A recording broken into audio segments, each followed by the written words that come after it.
Doomsday Prepping Reality, an article. Written and produced by Pierre Anthony. Narrated by me, Andrew. There have been many stories, movies, and television series showing the aftermath of some or other event that overthrew the world. The zombie apocalypse and vampire virus outbreak are among the popular.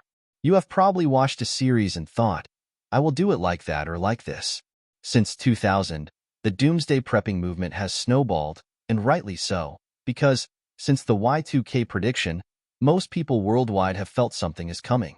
That something caused people to hoard non-perishable goods, even sometimes to the disadvantage of others, because they would cause shortages.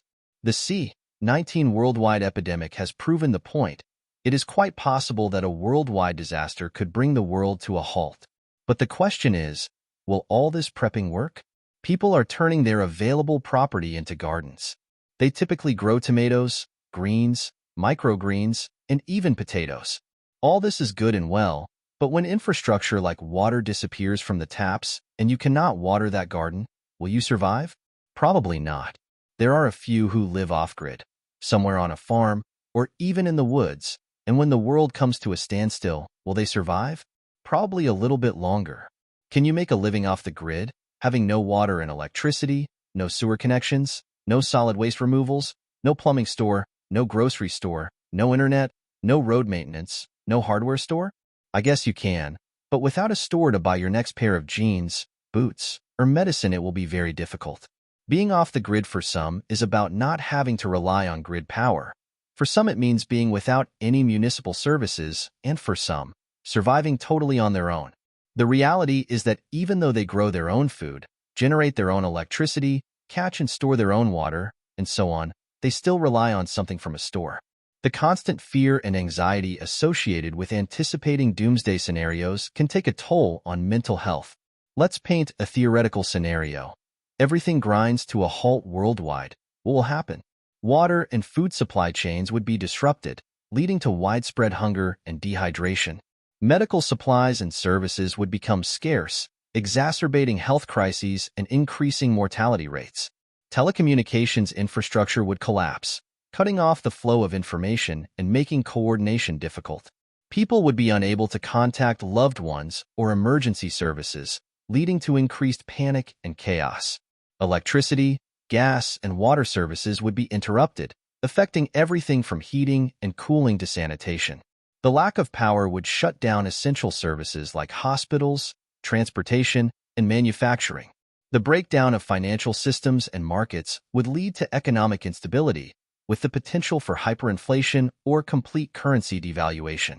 Employment and income sources would disappear, leading to mass unemployment and poverty. We have not included any disasters like zombies or some dreaded virus, just a collapse of government and basic infrastructure.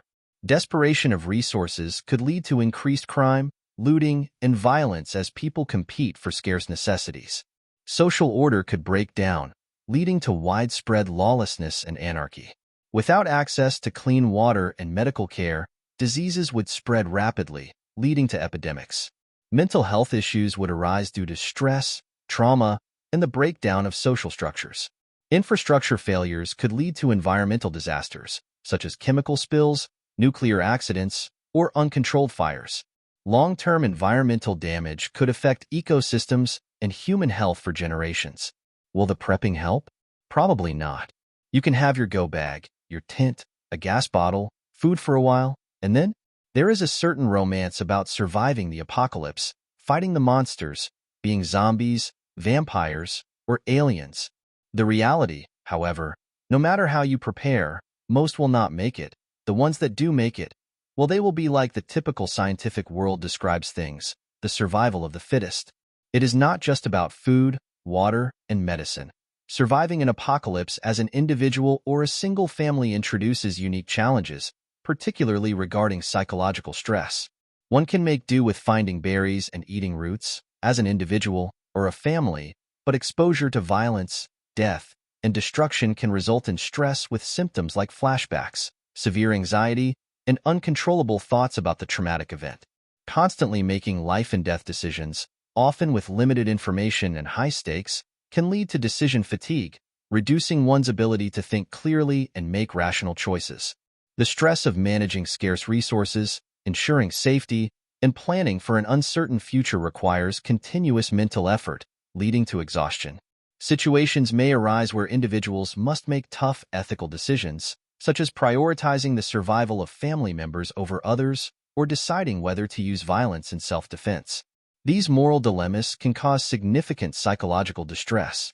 In extreme situations, desperation can lead individuals to actions they would not normally consider, such as theft or betrayal, which can further damage their mental health through guilt and shame. While some stress is inevitable, the ability to adapt to stressors can vary. Building resilience involves maintaining a positive outlook, staying connected with others, and finding meaning in adversity. Developing healthy coping mechanisms, such as mindfulness, physical exercise, and maintaining routines, can help manage stress. However, reliance on coping strategies and substance abuse can worsen mental health. Digging a hole in your backyard for shelter or planting every available space in your backyard with food is a small portion of surviving a major disaster. Safety and mental health are more important, yet the least discussed. But what are the chances of an apocalypse happening? I guess the conspiracy theorists will have a lot to say. But let's exclude the alien invasion, or zombie, or vampire theories, and concentrate on something more, well, let's say, down to earth. The COVID-19 pandemic has highlighted the potential for infectious diseases to cause global disruption. While severe pandemics like the 1918 influenza are relatively rare, experts suggest the probability of a pandemic with significant global impact occurring within a century is plausible and perhaps increasing due to global travel and urbanization. Advances in biotechnology raise concerns about the potential for engineered pathogens. While it's hard to estimate probabilities, the increasing accessibility of biotechnological tools poses a high risk. The risk of nuclear conflict is difficult to estimate, but has been a significant concern since the advent of nuclear weapons. The risk might be perceived as higher during periods of geopolitical tension. Some experts, including organizations like the Future of Humanity Institute, estimate a low single-digit percentage over the next century of advanced AI systems causing catastrophic outcomes. While climate change is unlikely to cause a sudden apocalyptic event, it poses significant long-term risks to global stability through extreme weather events, sea level rise, and resource scarcity. The probability of global catastrophic climate impacts is very small. It is not just the prepping, but prepping for what? Surely there are some scenarios you cannot prep for, like nuclear. Combining these probabilities, even the supernatural ones like alien invasion and such, into an overall estimate, the likelihood of an apocalyptic event is challenging due to the different natures and impacts of these risks, but some experts, such as the Global Catastrophic Risk Institute, have suggested negligible chance of a global catastrophic event, though exact figures are speculative and subject to debate. The last scenario, probably one on the list of do not bother, like full worldwide nuclear war, is the biblical account of the end of days, which is not accounted for in the scientific measure of things. But nonetheless, the general signs are coming to being in front of our very eyes. I understand that there are mixed feelings about God and the existence of God, the Bible, and Jesus, but it is rather undeniable if we look at the different end-of-time prophecies. War on a large scale between nations as seen in Matthew 24 verse 7 has been happening for the last couple of years. It is nothing new. But if you read the whole answer to the question, when are you coming again, then you realize that these things will happen, and as far as I can see, more frequently. Now, there is naturally the argument that due to global news and social media, things are more known to us, and it may seem that wars and rumors of wars are on the increase. However, historical evidence shows that conflicts are on the increase. Also, Matthew 24:7 talks about famine. Again, it is nothing new, but a strange thing is happening worldwide. Farming is discouraged, and even growing things in your garden is now starting to be discouraged. Earthquakes are another example. It has been happening and is nothing new. Some argue that the availability of data sources does not necessarily make it more frequent, but the reality is that there is more of it. Being more data source or not, we are knowing of much more than before. Disease, crime, and environmentally ruining Earth are also signs, but it is not yet. So do not be deceived. these are not the end. Although the increase in diseases, crime, and environmental ruining of the earth is happening, it is not the signs as many see it as the signs of the biblical end.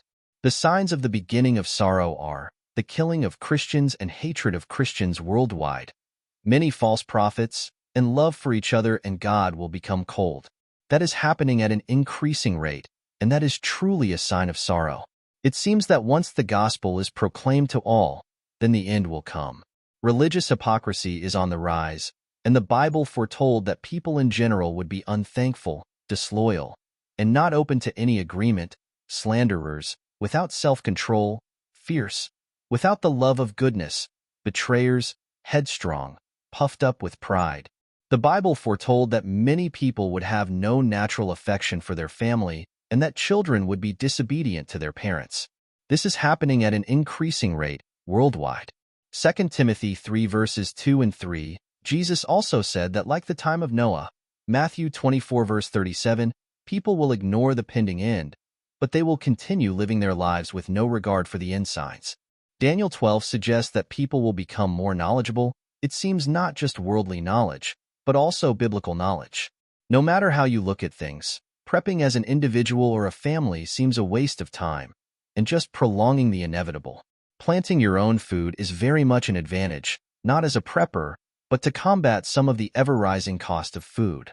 Please look out for my article, Doomsday Prepping Community.